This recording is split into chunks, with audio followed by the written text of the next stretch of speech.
हाँ तो नमस्ते मेरे प्यारे बच्चों, कैसे हैं? उम्मीद करते हैं कि आप सभी बच्चे खुश होंगे। और मेरे प्यारे बच्चों, आपकी जो ये बोर्ड परीक्षा 2025 वाली जो डर है वो सभी बच्चों के पास डर होगा, क्योंकि मैं भी एक दिन बोर्ड परीक्षा दिया हूँ मेरे प्यारे बच्चों। और बोर्ड परीक्षा देने के बाद आज मैं आप लोगों को एजुकेशन देता हूँ, शिक्षा देता हूँ, चाहे जो कुछ भी करता हूँ मेरे प्यारे बच्चों, मैं भी बोर्ड परीक्षा क्वालिफाई करके आया हूँ। तो बोर्ड परीक्षा का जो डर होता है मेरे प्यारे बच्चों, हर एक बच्चा का जीवन में होता है। और इस डर को कैसे खत्म किया जाए, और धीरे धीरे बोर्ड परीक्षा आपके नजदीक आते जा रहा है, और इसी नजदीकी में भी आपको बोर्ड परीक्षा को पास भी करना है। अब कई बच्चे डर गए होंगे, और इतना डर गए होंगे कि उन्होंने सोच लिए होंगे कि अब हमसे बोर्ड परीक्षा पार नहीं लगेगा। लेकिन मेरे प्यारे बच्चों, अगर आप मेरे साथ 5 से 7 मिनट के वीडियो देख लेते हैं तो आपके अंदर एक अलग जोश, अलग जुनून, अलग एनर्जी आएगा, और उस एनर्जी के साथ आप बोर्ड परीक्षा में अच्छे अंक भी हासिल करोगे और बोर्ड परीक्षा से डरोगे भी नहीं।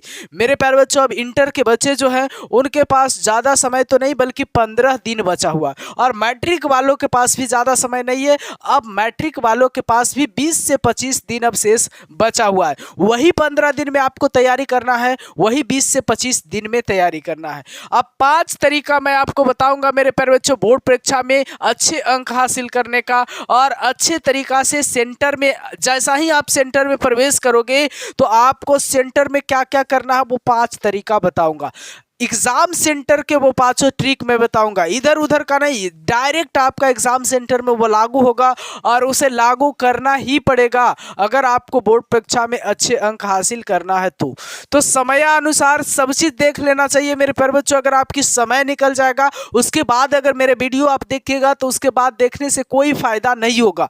तो क्या करनी चाहिए, अगर आपके पास 15 दिन शेष बचा हुआ और आप बिल्कुल डर चुके हो कि हमारा बोर्ड परीक्षा अब हमसे संभव नहीं है, करना क्या है, 5 रूल को फॉलो करना है बस। मैं जो 5 रूल बताऊंगा मेरे प्यारे बच्चों, आपके जीवन के लिए बिल्कुल रामबाण होने वाला है। अब मेरे प्यारे बच्चों, मैं आपको बताता हूं कि आप सभी बच्चों में से लगभग बच्चों का, जो बच्चों कमजोर हैं उन बच्चों का भी 25 से लेकर के 30% ऑब्जेक्टिव तो क्लियर होगा। लेकिन अगर 25 से 30% जिन बच्चों का ऑब्जेक्टिव क्लियर होगा, एकदम 100% मुझे विश्वास है कि उन बच्चों को सब्जेक्टिव 1 भी % क्लियर नहीं होगा।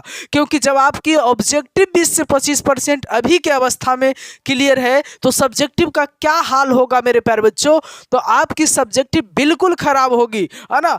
तो मेरे प्यारे बच्चों, सबसे पहले तो सभी बच्चों का ऑब्जेक्टिव ठीक ठाक रह जाता है। परेशानियां कहां आती है, सब्जेक्टिव में। अब सब्जेक्टिव में जब आपकी परेशानियां आ जाती है मेरे प्यारे बच्चों, और वो परेशानियां आपका जटिल बन जाता है कि सर हमें एक भी सब्जेक्टिव अपना मन से आता नहीं है, कैसे बना। सबके साथ यही परेशानी रहता है। हम तो आपको साफ साफ बता दिए ना, हम भी बोर्ड परीक्षा दिए हैं, हमारे साथ भी परेशानियां रही है। तो सब्जेक्टिव में जो परेशानियां हैं मेरे प्यारे बच्चों, सिर्फ सब्जेक्टिव वाली परेशानियों को अब खत्म करना है आपको, है ना। ऑब्जेक्टिव वाली परेशानियां तो वहां पे सेंटर में मेरे प्यारे बच्चों इधर उधर एक झलक अगर देख लोगे तो एक ऑब्जेक्टिव बनाने का क्षमता आप रखते हो, 2 ऑब्जेक्टिव बनाने का क्षमता रखते हो, लेकिन सब्जेक्टिव आप देख करके नहीं बना सकते हो। उसके लिए अपने अंदर क्वालिटी होना चाहिए। तो देखिए, आज के बाद आपको जो भी मैं ट्रिक बता रहा हूं मेरे प्यारे बच्चों, उसे अपनाना। आज के बाद मेरे प्यारे बच्चों आपको क्या करना है, पहला काम आपको 70% मेरे प्यारे बच्चों सब्जेक्टिव पर ध्यान देना है। 70% आपको सब्जेक्टिव पर, और मात्र 30% ही आपको ऑब्जेक्टिव पर ध्यान देना है मेरे प्यारे बच्चों, है ना। यानी 70% आपको सब्जेक्टिव देखना है और 30% ही आपको ऑब्जेक्टिव देखना है। क्योंकि 70% सब्जेक्टिव आपका बिल्कुल लो है, और आपका मार्क्स इंक्रीज, अगर आप टॉपर की श्रेणी में जाना चाहते हो तो बिना सब्जेक्टिव के टॉपर के श्रेणी में जाना बिल्कुल मुश्किल हो जाएगा। अगर 50 में 50 भी आप ऑब्जेक्टिव बना दोगे और सब्जेक्टिव नहीं बना पाओगे मेरे प्यारे बच्चों, तो आपको नंबर यहाँ पे नहीं मिलने जा रहा। उसके बाद सबसे इंपॉर्टेंट बात आपको मैं बता रहा हूँ, सब्जेक्टिव याद करने का, कि सब्जेक्टिव कैसे याद करें सर। तो देखिए, सब्जेक्टिव बहुत ज़्यादा लंबा चौड़ा होता है, और आपके पास बहुत कम समय है। इस कम समय में आपको उतना लंबा चौड़ा सब्जेक्टिव नहीं याद होगा। तो सेंटर में जाके आपको करना क्या है मेरे प्यारे बच्चों, कि सब्जेक्टिव जो लंबा चौड़ा है ना, उसका 4 से 5 टॉपिक, 4 से 5 टॉपिक मेरे प्यारे बच्चों आपको याद करना। 4 से 5 टॉपिक आपको ध्यान में रखना। हर एक सब्जेक्टिव का हर एक सब्जेक्टिव, सब सब्जेक्टिव को आप याद नहीं करिए। जो सब्जेक्टिव आपको लग रहा है ना कि ये सब्जेक्टिव हमको कुछ कुछ याद है, उसी को 4-5 बार याद करिए और 4 से 5 टॉपिक बना लीजिए। जैसे लंबा सा ढेर सारा पैराग्राफ है, बहुत सारा पैराग्राफ है एक सब्जेक्टिव में, उस सब्जेक्टिव का जो मेन टॉपिक है उस टॉपिक को याद रखिए और वही 4 से 5 टॉपिक जो याद रहेगा ना उस सब्जेक्टिव में, जब आपको टॉपिक याद कर लीजिएगा तो उसको लंबा करने के लिए भी आपको आ जाएगा। तो वही 5 टॉपिक को आप लंबा कर दीजिएगा, एक सब्जेक्टिव आपका क्लियर। और हर एक सब्जेक्टिव में आप पूरा सब्जेक्टिवों को नहीं याद करिए, आप टॉपिक को याद करिए। यकीन मानिए मेरे प्यारे बच्चों, आपका पूरी नंबर मिलेगा, क्योंकि एग्जाम और जो टॉपिक को आप याद करिएगा ना सेंटर में लिखिएगा तो उस टॉपिक को अंडरलाइन कर दीजिएगा, ताकि डायरेक्ट फोकस एग्जामिनर को डायरेक्ट फोकस किस पर जाएगा, अंडरलाइन पे। अंडरलाइन में देखा जाएगा तो बिल्कुल आपका जो सही बात है ना, जो याद किए थे वही चीज लिखा हुआ है। एग्जामिनर आपको खुशी से नंबर देंगे यहाँ पे, है ना, आपको नंबर बिल्कुल मिलेगा मेरे प्यारे बच्चों, इसमें कोई शक संदेह नहीं है। तो आपको ये काम बिल्कुल करना है। उसके बाद अब आपको मेरे प्यारे बच्चों एक्स्ट्रा दिमाग अब कुछ भी नहीं लगाना, एक्स्ट्रा माइंड अब कुछ भी नहीं लगाना है मेरे प्यारे बच्चों। आप जो पढ़े हो और जो आपको याद है उसी को प्रैक्टिस करिए। अब एक्स्ट्रा माइंड लगाने से कोई फायदा आपको है नहीं। आप जो पढ़े हैं उसी को दोहराते रहिए। कई बार सुने होंगे कि पढ़ा हुआ चीज ही एग्जाम में नहीं आता है, और बताइए जो नहीं पढ़े हो तो भूल ही जाइएगा। आप पढ़ल को चीज में भूल जाइएगा, बेकार हो जाएगा आपका, है ना। तो मेरे प्यारे बच्चों, पढ़ा हुआ चीज आपको नहीं भूलना है। ये चीज आपको ध्यान में रखना है कि एक्स्ट्रा माइंड अब आपको नहीं लगाना है।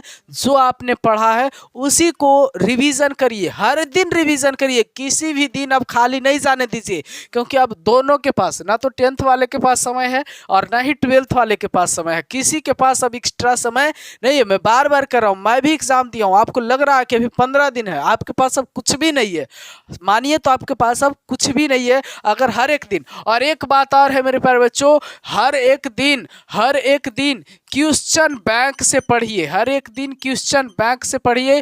क्वेश्चन बैंक को आपको छोड़ना नहीं है, क्वेश्चन बैंक से हर एक दिन पढ़ना है। चौथा नियम, आपको क्वेश्चन बैंक से हर एक दिन पढ़ना है और हर एक दिन हर एक सब्जेक्ट को उलट करके देखिएगा क्वेश्चन बैंक से। आपको क्वेश्चन बैंक जो एक तजुर्बा देगा, क्वेश्चन बैंक आपको एक एक्सपीरियंस देगा कि कौन सेशन में क्या पूछा है तो इस सेशन में क्या पूछेगा। अगर क्वेश्चन बैंक के आपका अंदर नॉलेज आ जाएगा ना तो आप गेस क्वेश्चन किसी से नहीं खोजिएगा, गेस क्वेश्चन खुद निकाल दीजिएगा। तो क्वेश्चन बैंक भी आपको देखना है। और 5वां चीज, आपको सब्जेक्टिव के लिए, सब्जेक्टिव में मार्क्स इंक्रीज करने के लिए मेरे प्यारे बच्चों, सबका जो है वो मालिक है, वो है आपका राइटिंग मेरे प्यारे बच्चों, राइटिंग। क्योंकि अगर आप सब्जेक्टिव में आपको बहुत ज़्यादा नॉलेज हो जाएगा लेकिन आपकी राइटिंग सुंदर नहीं होगा तो आपको वहाँ पे सब्जेक्टिव में नंबर नहीं बढ़ने जा रहा है। इसलिए राइटिंग हमेशा 4 से 5 पेज मेरे प्यारे बच्चों आप रोज लिखिएगा। राइटिंग आप 4 से 5 पेज रोज लिखिएगा, है ना। ये अगर आप काम करते हो मेरे प्यारे बच्चों तो आप 15 दिन में भी अपना लाइफ को चेंज कर सकते हो। और डरना नहीं है, देखिए डरिएगा तब भी उतना ही बात है, नहीं भी डरिएगा तो उतना ही बात है।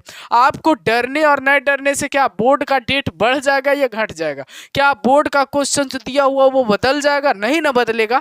तो आपको बदलना है मेरे प्यारे बच्चों, बोर्ड के क्वेश्चन पर आप नहीं रहिए, आप अपने आप को बदलिए। अगर यकीन मानिए, अगर आपको लग रहा है ना कि हम बोर्ड में कुछ नहीं कर पाएंगे, अगर आप अभी से धैर्य रखना प्रारंभ कर दीजिएगा ना, और बोर्ड में अगर आपका नंबर कम भी आएगा और आपके अंदर एक जोश जुनून आ जाएगा तो बोर्ड में नंबर ज्यादा लाने वाला से आप सक्सेस जरूर होइएगा, ये मेरा वादा है। वीडियो कैसा लगा कमेंट में जरूर बताइएगा। आपको किस टॉपिक पे दिक्कत होता है उस टॉपिक का भी नाम कमेंट सेक्शन में जरूर बताइएगा। Thanks for watching this video.